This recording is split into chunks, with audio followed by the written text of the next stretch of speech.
David Rohde, we want to turn now to your new reporting about Acting DNI Bill Pulte and some of disturbing early moves. Tell us what you and our colleague Vaughn Hilliard have found. Yeah, it was great reporting by Vaughn. So he heard from an official that firings have begun in the ODNI. That's the office that Bill Pulte is now temporarily leading. It's the Office of the Director of National Intelligence.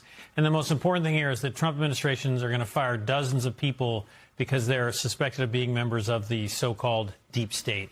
This is the classic Trump move, which is sort of, demonize and distract people, demonize and distract. And it's this allegation that these officials weren't sort of providing full intelligence to the officials above them. So I guess that means Tulsi Gabbard was letting dozens of deep state actors, we're nearly 2 years into this administration, well, year and a half, and somehow Tulsi didn't notice them. Former intelligence officials said this was absurd, this allegation. And it's essentially, and they also asked, well, I guess that means that John Ratcliffe, the CIA director, is missing all these deep state actors in the CIA.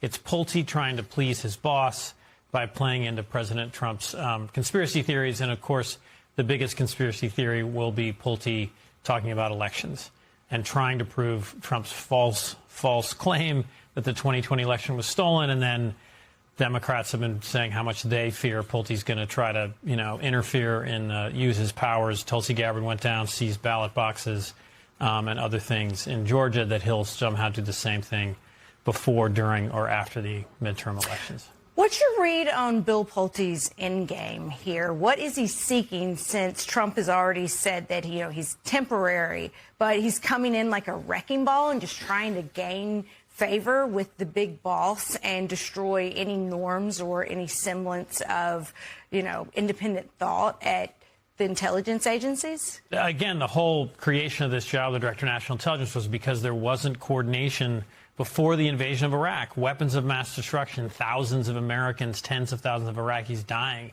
There wasn't coordination and sharing of information before 9/11. 3,000 Americans were killed. And it's not perfect. You should be very skeptical of, secret intelligence activities.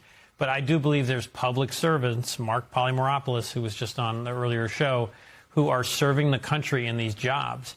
And it's just the fear of President Trump that you see across his cabinet. So Pulte's trying to impress Donald Trump, his boss. He's an acting. He'll never get confirmed by the Senate. And I guess he's just trying to please the president and hope for a better But Trump job. has delayed his replacement pick because he wants the Save America Act passed, which the Senate has said they can't. So therefore, not going anywhere. So therefore, Pulte is in charge, at least for a while, even though by law, to be head of DNI, you have to have extensive experience in the intel community. He has exactly zero. But yet he's making sweeping changes to that department already. MS Now, senior national security reporter David Rohde, thank you. Thank you for that reporting.